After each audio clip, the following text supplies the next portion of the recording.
chers amis, j'espère que vous allez bien, que cette vidéo vous trouve en une meilleure forme. Ça fait un moment que nous avons démarré la série de vidéos sur les émotions. Je vous ai parlé du stress, de l'anxiété, je vous ai donné quelques astuces. Je vous ai promis aussi de vous poster d'autres vidéos sur les autres émotions, de vous donner des astuces pour pouvoir en libérer. Mais j'ai pas été très régulière, je suis vraiment très désolée parce que vu les contraintes du temps, d'énergie, le cabinet me bouffe beaucoup de temps, beaucoup d'énergie, du coup il me reste pas assez pour filmer. Mais là, je vous promets d'être un peu plus régulière, de poster à un rythme un peu plus régulier, je sais pas combien de jours, mais je vais faire de mon mieux. Aujourd'hui, nous allons parler d'une émotion qui est vraiment très redoutable, qui a suscité beaucoup de débats, qui a engendré beaucoup de problèmes, mais juste tout simplement parce que les gens ne la comprennent pas. L'émotion dont on va parler aujourd'hui, c'est la colère. Première des choses, là je vais vous donner quelques astuces bien pratiques pour que vous puissiez bien d'abord comprendre la colère. Et dans la prochaine vidéo, je vais vous donner d'autres astuces pour pouvoir bien la gérer et s'en libérer par la suite. Première des choses qu'il faut savoir, c'est que il existe deux types de colère. Une colère dont l'origine est externe et une colère dont l'origine est interne. La colère dont l'origine est externe est tout à fait normale, elle est légitime. Comment? Je m'explique. L'autre est en train de froisser l'une de mes normes de vie. L'autre personne s'est comportée d'une manière destructrice à mon égard. Là, c'est normal que je me mette en colère. La colère, dans ce cas-là, est très légitime. Ce qui n'est pas normal, c'est de l'exprimer avec agressivité. De l'exprimer d'une manière qui pourra créer des dégâts, parfois même graves. C'est là où il faut mettre un stop. J'ouvre une parenthèse là-dessus parce que un comportement peut ne pas engendrer la même réaction chez tout le monde. Ça, c'est connu. Donc, un comportement peut susciter de la colère chez moi, mais peut ne pas le faire chez l'autre, chez une autre personne. Parce que nous n'avons pas tous les mêmes valeurs, nous n'avons pas tous les mêmes normes de vie, nous n'avons pas tous les mêmes limites. Chacun s'est créé des limites qu'il ne permet pas à l'autre plutôt, de les dépasser. Du coup, si l'autre dépasse ces limites-là, d'une manière vraiment très excessive, là, c'est tout à fait normal que je me mette en colère. C'est légitime et il ne faut pas se blâmer dessus. Mais savoir gérer cette colère-là pour ne pas devenir agressif, c'est là où il faut travailler un petit peu.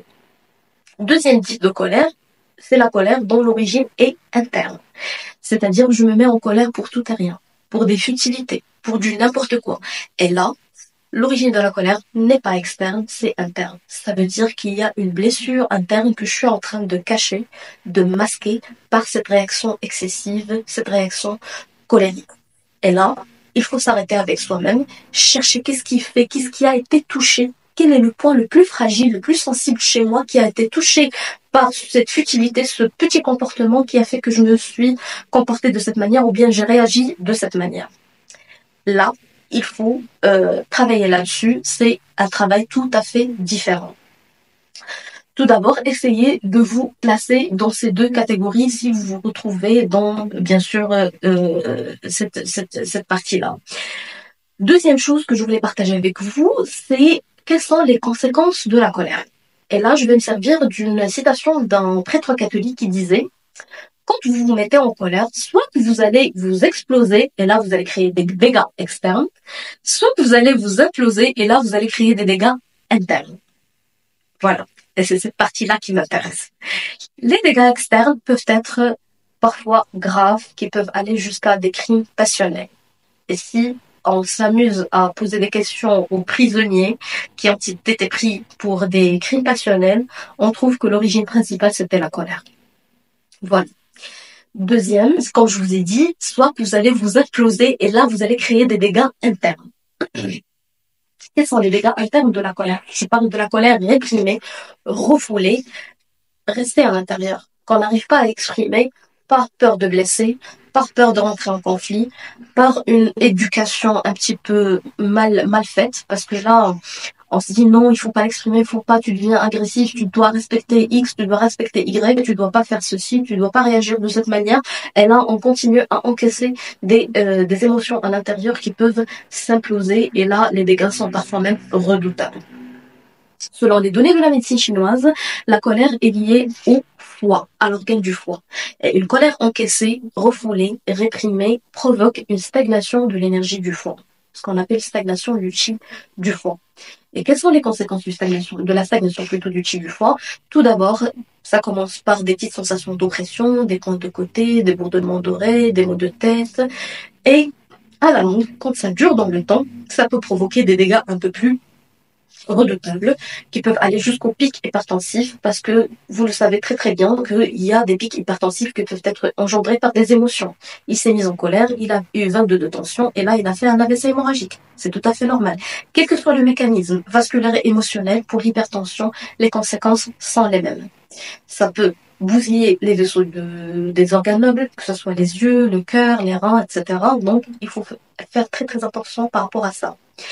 Une colère encore réprimée, ça peut provoquer ce qu'on appelle une montée du yang du foie ou bien une montée du feu du foie.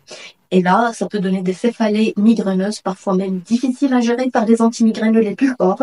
Ça peut engendrer des problèmes du sommeil, surtout le fameux réveil à 3 heures du matin, parce que c'est le cycle du foie, entre 1 heure et 3 heures du matin. Et c'est là, la plupart des gens ils disent, je me réveille à cette heure-ci, j'arrive pas à m'endormir, c'est à cause de ça. Troisième des choses, ou bien autre chose encore, c'est une colère qui reste réprimée. Ça peut donner des réactions parfois même impulsives. La personne devient agressive, impulsive, impatiente, pourra réagir d'une manière très très excessive vis-à-vis de son entourage. Et là, les dégâts peuvent être aussi, que ce soit psycho-émotionnels ou aussi sociaux. Et là, il faut faire un stop avec soi-même et savoir gérer tout ça. Comment? Ça sera l'objet de la vidéo prochaine, Inch'Allah. Donc du coup, dans cette vidéo, ça sera du tout. Essayez de la regarder, de la visualiser, de la re-regarder.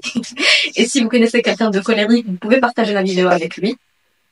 Tout simplement pour qu'il puisse déjà comprendre la chose, se comprendre, se classer. Et puis par la suite, dans la prochaine vidéo, je vais vous donner quelques astuces dont quelques astuces qui sont basées sur les données de la médecine chinoise et d'autres basées sur le développement personnel, sur les neurosciences pour pouvoir gérer votre colère.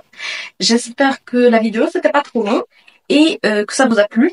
Si vous avez des questions, vous pouvez les mettre bien sûr dans les commentaires en bas. Et si vous voulez des autres choses que vous voulez qu'on discute plus tard, vous êtes la bienvenue et vos sujets ils sont la bienvenue. Partagez cette vidéo, gardez-la chez vous, regardez-la et essayez de la regarder encore plusieurs fois pour pouvoir comprendre un petit peu. Et voilà, prenez soin de vous et à très bientôt.